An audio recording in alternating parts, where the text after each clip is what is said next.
तर चला बसून आपण आता जाहिरात उंटावत हनुमान दादाना मंदिर में। जय श्रीराम भाऊ ते आम्ही उंटावत मंदिर में हनुमान पाय पडालेले ते देखू शकतास तुम्ही गर्दी। ते आपलं विनोद भाऊने अरे प्रसाद टेले भाऊ तुमले कसं वाटेल ना? एकदम मस्त वाटी जाणार।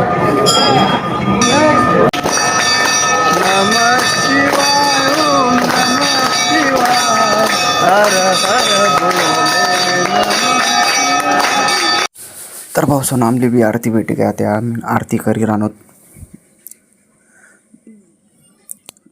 मंदिर न दर्शन लिहिल्या हनुमान दादा बड्डे से आज ते चला ते प्रसाद वाटत आपण विनोद भाऊ प्रसाद लयले मस्त पैकी खूप प्रसाद लयले अहो देखा बोकऱ्या अभी प्रसाद वाटी राहना देखा कितली पब्लिक केले बाबांना दर्शन कराले आज कारण की आज हनुमान दादा 8 दिवस ना भाऊ आता मी भी वाटी राहणार प्रसाद तुम्ही भी वाटा। जय श्रीराम।